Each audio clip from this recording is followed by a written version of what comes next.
Everything look all right there? All right. Hello, this is our presentation on pancreatic cancer. My name is Mike. I'll be doing the introduction. Kind of set the table for the topic.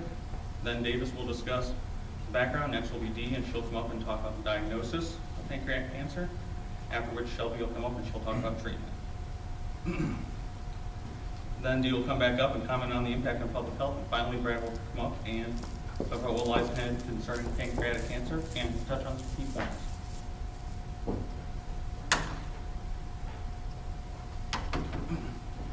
According to the American Cancer Society, more than 1 million Americans die due to cancer each year. More than 1 million Americans get cancer each year.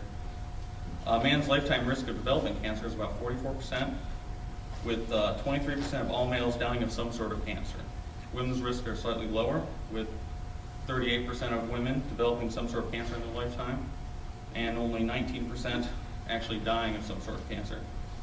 As a whole, 6% more men develop cancer, and cancer kills about 4% more men than women.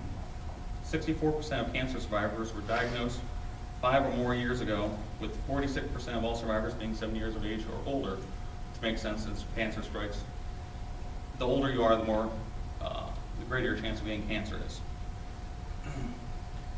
Cancer is normally named after the organ on which it afflicts, with signs and symptoms presenting based on the site of the growth of the cancer. As cancer grows, it pushes on nearby tissues, blood vessels, and nerves, and that causes a variety of different symptoms based on the cancer. Some very, very general signs and symptoms of cancer are fatigue, weight loss, fever, pain, and a change in the skin, like excessive hair growth or a yellowing jaundice or itching or something like that. Again, those are very, very general symptoms. They can present in different ways based on whatever organ is. Like if it's colon cancer, you might have blood in the stool, and you'll need a fecal occult test to see if it is cancer or not. Pain is a really bad sign because that normally means the cancer has metastasized and moved on to a different organ.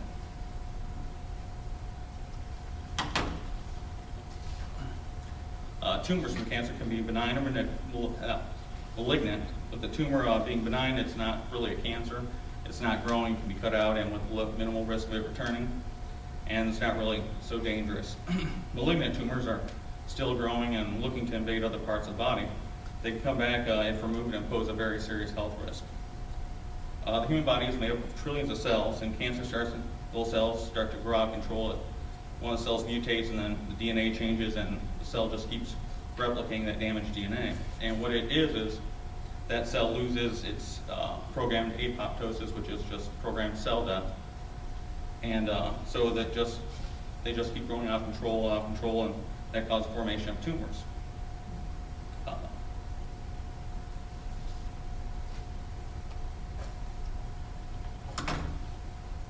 Cancer is staged basically to convey information on how far it's spread, and it just makes it easier to say that you have stage 3 pancreatic cancer than saying, well, you have cancer of the pancreas that spread to the liver, or cancer of the pancreas and some of it spread to the stomach, and just makes it easier to categorize as a whole. Plus, the staging also denotes how far it's progressed, where the further it's progressed, the higher the staging, normally the lower the odds the chances are survival. Thus, is kind of the importance of the screen is catching it when it's early, as opposed to catching it in stage 3 and 4. If you catch it in 1 and 2, odds are much better at survival.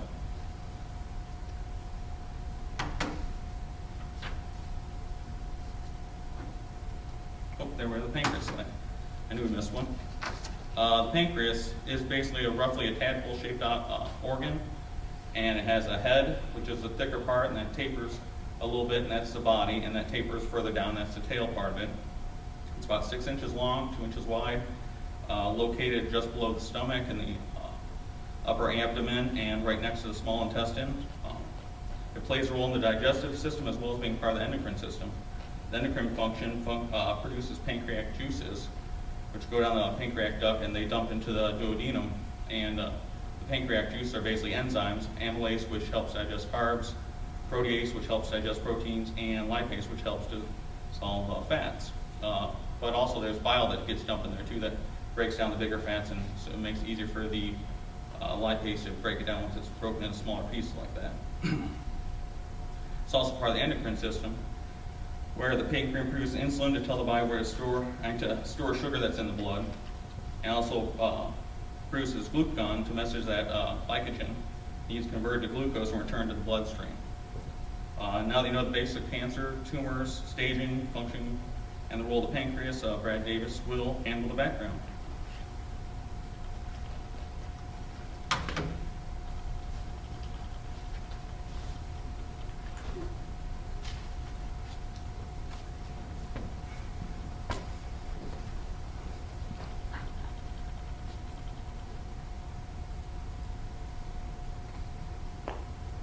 My name is Davis Payne, and I'm going to be talking on the background and an overview of pancreatic cancer.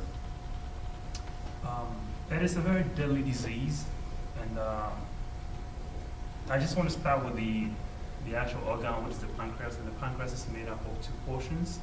We have the exocrine and we have the endocrine portion of the pancreas. The exocrine portion is basically responsible for secretion of digestive juices, and it's connected to the first part of the small intestine with the duodenum, and then it's through a link which is called the pancreatic duct. The exocrine portion of the pancreas secretes a lot of pancreatic enzymes, which is way more than what the stomach does. The stomach secretes, but it has a limitation. And the reason I'm trying to emphasize on this is because I just want to bring our attention to how important this vital organ is. It is a very small organ which is located right behind the stomach, and it's very difficult for clinicians to identify or to even see it. That's what makes pancreatic cancer a very deadly disease. And if you look at the other side of the pancreas, which is the endocrine portion of the pancreas, that is mainly responsible for maintaining the glucose level in the blood. The cells that are found within that section, it's made up of what's called the islet of Langerhans, and they produce two main hormones, which is the insulin and glucagon. And my colleague has said a lot about it, so I don't want to go much into detail. The reason why I talked about these two portions is because the disease, or this cancer, actually comes from two different portions of the pancreas. So we have one that originates from the exocrine, and the other one that originates from the endocrine. The one that originates from the exocrine portion is the most deadliest, and it's very common. And the reason why, you can ask yourself, why is it deadly, or why is it very common? It's because it's the portion of the pancreas that is directly connected to the small intestine, and it's responsible for digestion. When we eat, we expect the food that we take in to be broken down, to be digested. Now, basically what happens is if that part of the pancreas is affected, then of course, whatever you eat, you're not going to be able to get the energy that is needed for it. For example, we have vital organs like the brain, we have the liver, we have the kidney, we have the heart. They all need constant supply of glucose. So if we are not able to break down the food that we eat because of maybe a defect from that portion of the pancreas, that's going to go a long way to affect, or it's going to create a major complication. The exocrine portion, or the pancreatic, the cancer that originates from the exocrine portion actually starts right from the pancreatic duct. The cells within that region, first and foremost, try to divide and they increase in size, and as they do that, they block that duct. So you have a blockage between the small intestine and then the exocrine part of the pancreas. So we have the enzymes in the exocrine, but not able to get into the small part of the intestine. Okay, if you go back to the endocrine, why is it important? Why do we want to talk about it? Well, it's very crucial because, just as he said, it produces two main hormones, the insulin and glucagon, and they're so important. The main function is to maintain the optimum level of glucose or of sugar in the blood. Now we all know that if the sugar level goes out of proportion and not able to handle it, it leads to diabetes. So that's why it's important to me. And then if it's too low, it leads to ketosis, which means other parts of your body is going to be dependent on other parts of protein. For example, your muscles, the body will have to extract energy or glucose or amino acid from that section of the body, which we don't want that to happen. I don't want to dwell too much on this. I just want to move quick into the other aspect. It's a very deadly disease. Currently, it's the fourth leading cause of cancer-related death in the U.S. The most scary part of this is we don't even know the cause. We don't know how it originates. We don't know where it's coming from. And it's been predicted that by 2013, it's going to be the second leading cause of cancer-related death in the United States. So from my point of view, it's very, very scary, and we need to look at this very carefully. If you look at this, if you look at cancer in general, the trend of incident, the trend of diagnosis is going down because our knowledge on cancer has increased. We have so much research into other areas of cancer, but this is lacking in pancreatic cancer. Why is it so? It's because at the end of the day, though it's a deadly disease, the incidence rate is not as high as what occurs in maybe lung cancer. So much research hasn't been done on it. The other thing that makes me worried is the US population has the opportunity to increase, has the opportunity to grow or to live for a longer period of time. And we know that the incidence and diagnostic rate of cancer increases with age. And pancreatic cancer is going to be one of them that is going to affect the society. The other thing that I want to talk about here is it's a disease that affects minorities, and no one has reason as to why it affects just the minorities. And if you look at the influx of minorities into the US society, we have people coming from all walks of the world. And all these people are minorities. So at the end of the day, we know that if we have a lot of people coming into the society, and people come from Africa just like me, people coming from South America, people come from Mexico, what is going to happen? The incidence and the diagnosis rate of pancreatic cancer is going to increase exceedingly, and then there's nothing we can do about it.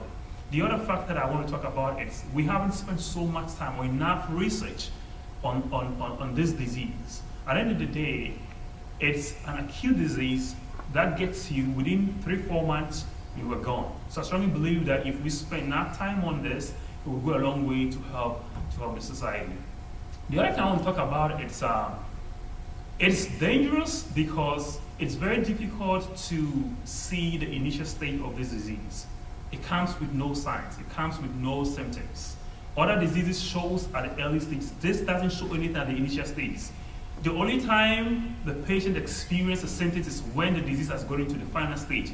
And most of the time, it's just way too late. There's nothing we can do about it. And as I also mentioned initially, the organ, which is the pancreas, it's located behind the stomach. Very, very difficult to see. Even with scanners, it's so hard to be able to look at it. So trying to observe or trying to look at it and monitor it is very, very difficult. These are two key things that make the disease such a dangerous disease.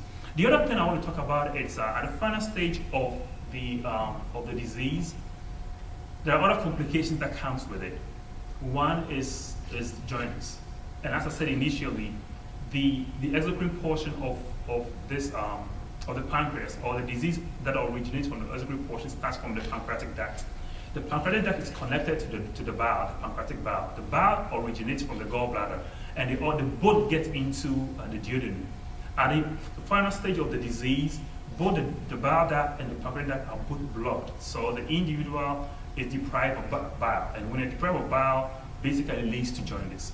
The other thing I want to talk about is chronic pain. Individuals that get the disease end up getting chronic pain because as the pancreas increases, as the cells divide and they increase, and the pancreas increases in size, it tends to press on some of the nerves in the abdomen, and that causes chronic pain.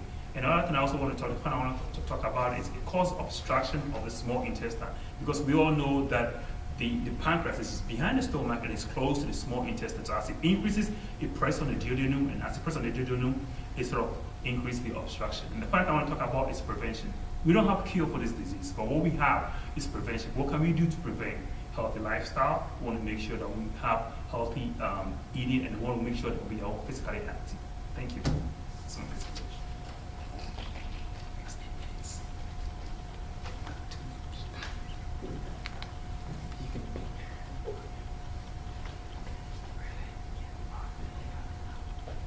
I'm short. Can you see me right here? My name is Dionsha, and I'm part of the group. I'm going to be talking about diagnosis of pancreatic cancer. As David said, that it's the fourth leading cause of death in the United States.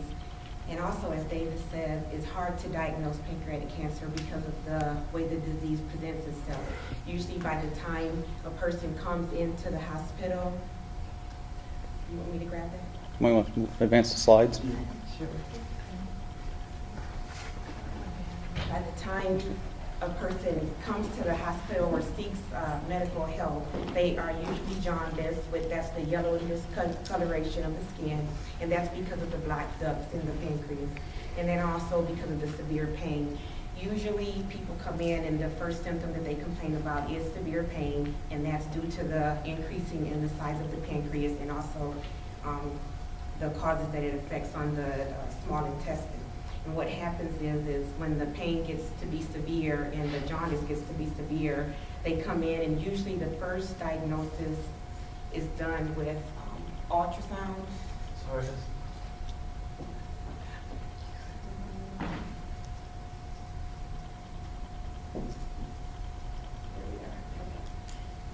So it's usually, well, I'll talk about the 4 stages first. There are four stages of pancreatic cancer. The first stage is when the disease is just confined to the pancreas itself within the organ.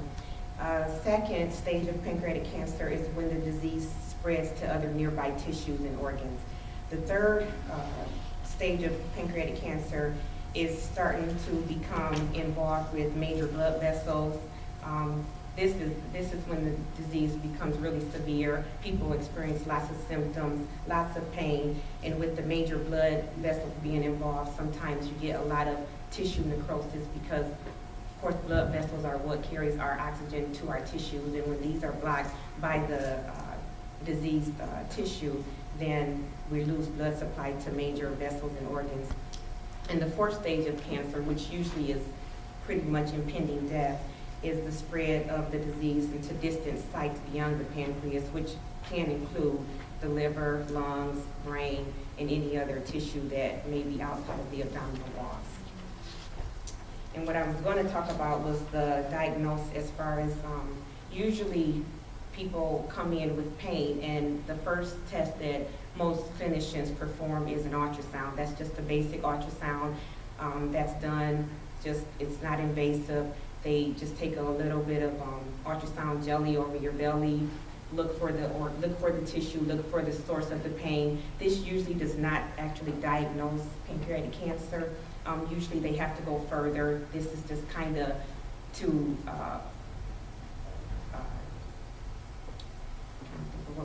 this is usually just to rule out other conditions that could be causing the pain. So the ultrasound is not truly a diagnostic test for pancreatic cancer. It's just to rule out what could be causing the symptoms of the pain and different things like that. Usually what people end up having is a CT scan. And the CT scan is actually the first choice for diagnosing pancreatic cancer. It's a commutative tomography, and actually all it is that they're using a computer to produce images of the organs that they're looking at, and then they're able to pick up on the cells and identify the tissue as being cancer. Another test that they will do sometimes is an MRI, and it's pretty much the same, just a little more involved as a CT. It also uses a computer. It also uses scanning. It's a 3D image. It's non-invasive, and with the MRI, it takes a little bit longer time, and for some people, because it's a more enclosed procedure than a CAT scan and the more time involved, sometimes people may need a little sedation or a little more coaxing to get through that procedure. So CT scan is usually the first choice to diagnose, but if that test is done and it's non-diagnostic, then they will move on to an MRI. Another test that is done, and usually the third test is called an ERCP. And with that one, that is an invasive test that has to be done by a specialist. They use gastroenterologists. The patient actually is prepped kind of like for a pre-sedation surgery type procedure. With the ERCP, they actually give medication to sedate, and they will take a scope and go down the person's throat once they're asleep, they're not under anesthesia, but they're under what they call a conscious sedation state. They are aware, they're breathing on their own, but they can actually look inside of the abdominal cavity from the esophagus, and they can actually view the pancreas and see what exactly is going on, what ducts are blocked. They also can do a mini procedure where they can make an incision and kind of release those blocked ducts so that the jaundice may disappear, and also some of the symptoms of relief, because now that bile is able to be excreted normally the way it should be. And the last test that can identify pancreatic cancer is biopsy. That also is an invasive procedure where a physician will actually go into the pancreatic tissue, take a minimal sample, and then that is sent forward on to be looked at under microscopic, and they can actually identify the cells and actually stage the cells of the disease.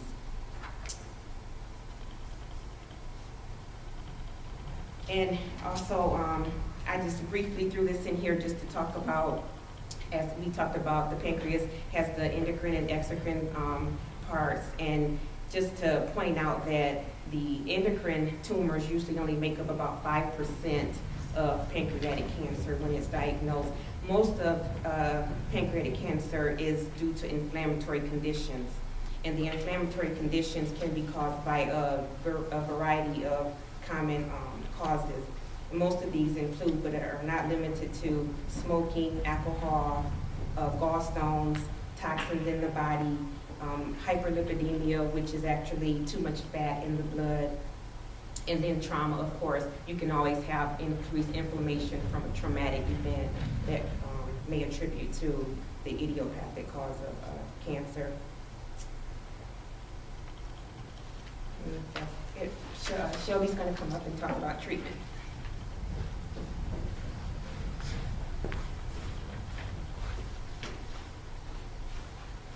You're gonna keep the card? I do it for me. Thank you.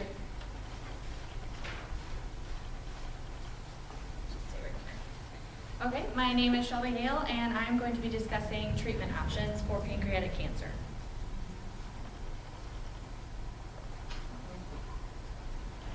Okay. The treatment options are typically presented after an individual is diagnosed with pancreatic cancer. The type of treatment that someone may receive is dependent upon what stage of pancreatic cancer they have been diagnosed with. Okay.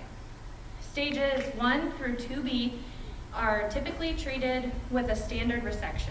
There are 3 types of standard resections, which are the Whipple resection, distal pancreatectomy, and total pancreatectomy. A Whipple resection is used when the tumors are located in the head of the pancreas.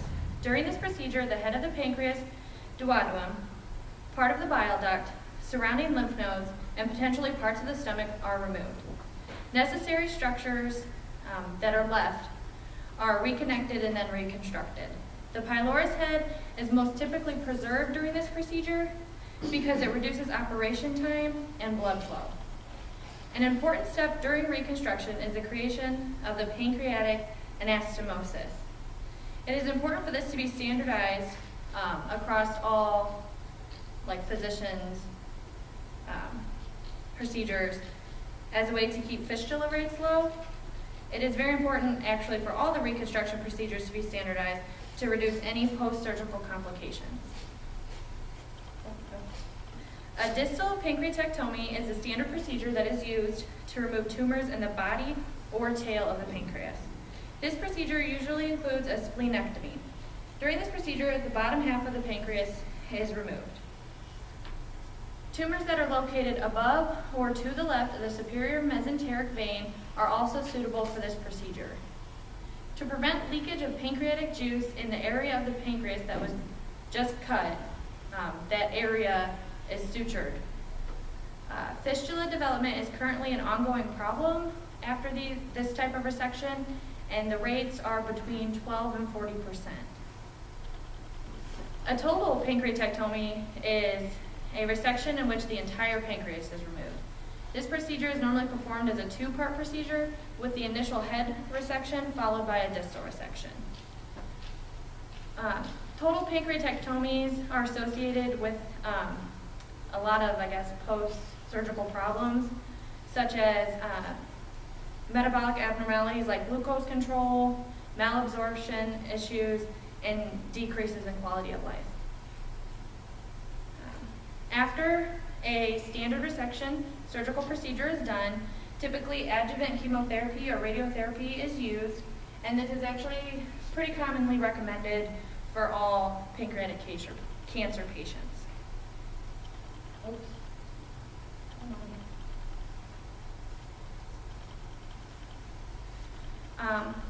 There are some some common post-surgical complications that are associated with these 3 standard resections. 5 to 45% of the patients that have a standard resection have delayed gastric emptying. 3 to 13% have pancreatic anastomotic leaks. 80% have endocrine pancreatic insufficiency, and 50% of the patients develop diabetes. The 5-year survival rate after a standard resection is 14.6%. When the disease is well differentiated, it is 30 to 40%, and when it has not metastasized to lymph nodes, is 25 to 30%.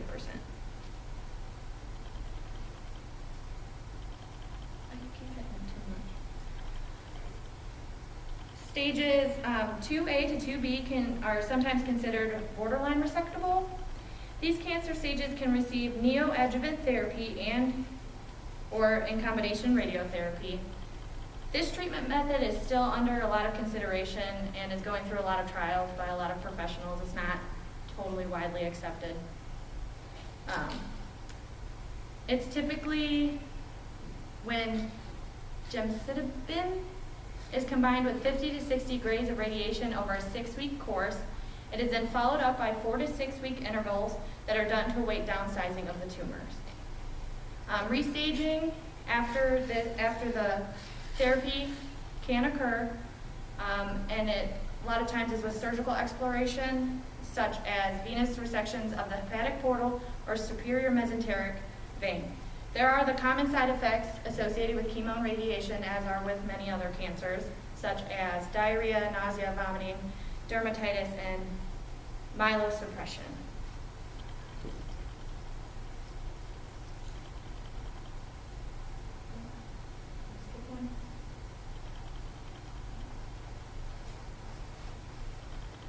Stages 3 through 4 of pancreatic cancer are the most advanced stages of pancreatic cancer and have less treatment options than the other ones. If the tumor is locally advanced, this means that the tumor is grown into blood vessels as well as nearby organs, which was discussed earlier. At this stage, the tumors have grown too far to be removed by any surgical resection, and if the cancer has metastasized to vital organs of the body and has become widespread, again, surgery isn't an option. The best treatment option at this point is palliative chemotherapy, and without this treatment, the overall median survival is 2 to 3 months.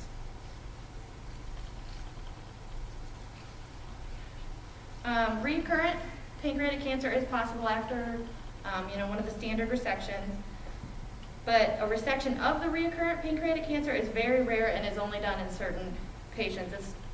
It's very rare, it never really happens. Because of this, it is treated the same way as advanced stage pancreatic cancer with chemotherapy. It is really important with recurrent cancer as well as the other stages that it's diagnosed as early as possible to get the best treatment option possible. And lastly, pain control and management is extremely important, as was discussed multiple times.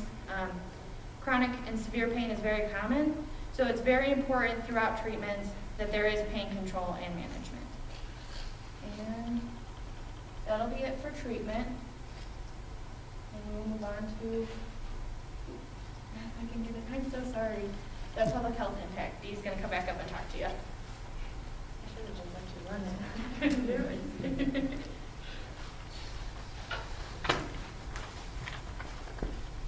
Okay, I'm back to talk about a short discussion on the public health implications of pancreatic cancer.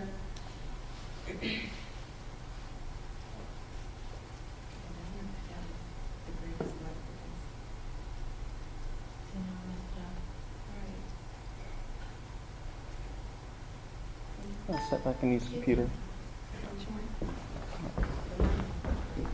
Thank you.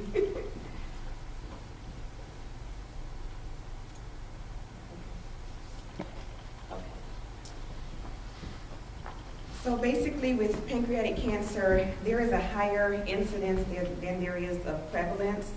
There are approximately 200,000 new diagnoses of pancreatic cancer cases in the world today, with the elderly being the most affected population. Also, African Americans are affected greatly with this disease, as Davis spoke of earlier in the presentation. And U.S. African Americans have about 15 new cases per 100,000 persons a year. And with the elderly being affected, their median is about less than 6 months for survival. And if they're over the age of 80 years, it's even less than that. And then I'm going to just move on to talk about the public health professionals, what we can do to help as far as intervention. And I believe the biggest thing that public health clinicians can do is to provide education to the most preventable causes of pancreatic cancer, which, as we discussed earlier, tobacco use, diet, obesity, alcohol intake, all of those are things that people can actually control and have some degree of maybe prevention or maybe slowing down the progression of the disease. We all know that we can't change our genetics, we can't change our biochemistry or anything like that. So when it's a hereditary issue, you're kind of caught between a rock and a hard place. But there are things that we can do as individuals to help decrease the incidence of and our chances of contracting the disease. Also, I wanted to talk about just that there are some lifestyle changes and modalities that can be reinforced. As I spoke before, I think the education is one of the big ones, but also just with having support for those that unfortunately are affected with this disease. Coping and support measures are really what is going to keep these patients and these affected people may be able to thrive and may be able to even get through the deadliness of this disease, the impact of it. I just wanted to finish up by saying that communities can help by providing these coping environments, as Shelby talked about in the end stages of pancreatic cancer. There are a lot of support systems as far as hospice facilities and different support organisms through hospitals and things like that, the American Cancer Society. So there are places out there that people can go and get education and also get the support and the different measures that can be taken that they need to help them to either minimize their pain or either just to help them go through the stages of the terminal effects if they were unsuccessful with surgery or any treatments of that nature. And Brad is going to come up lastly, and he's going to take us home.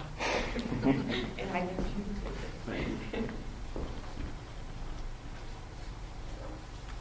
My name is Brad Binggeli, and I'm going to take us through where the future research is going as far as pancreatic cancer is concerned. Over the last 2 decades, obviously we've been talking about it for the past about 30 minutes. Pancreatic cancer is a very aggressive and scary disease. And over the past 2 decades, there really hasn't been many improvements as far as research, and these improvements are just not prevalent right now. And I think that's what makes it even scarier as a disease and how deadly it is. In spite of these many clinical trials, there is research that's going on. There's just not that many breakthroughs that we're seeing. And that's what makes pancreatic cancer one of the most treatment-resistant cancers today, because we're not fully educated on it. Once diagnosed, only a small percentage of patients will have surgery because usually it's diagnosed so late, and at that point, it's almost, there's nothing you can really do. As Davis alluded to before, these symptoms that do come on, they're usually very late, and at that point, the cancer is already in its later stages, and which attributes to how deadly it is. The majority of patients will receive some kind of combination of chemotherapy and radiation therapy, like Shelby talked about earlier as well. But like I said, surgery most of the time is not an option. Some of the research, some of the breakthroughs that have been seen, nothing too definitive, I guess you could say. But changes or mutations in the KRAS gene, those are usually prevalent in about 25% of cancers, but they're even more noticeable in pancreatic cancers because they occur in about 90% of those. So that's one of the very promising leads. Recent discovery of germline mutations in the ATM gene. That's, again, in a very small percentage of patients, just about 2 to 4% of pancreatic cancer patients.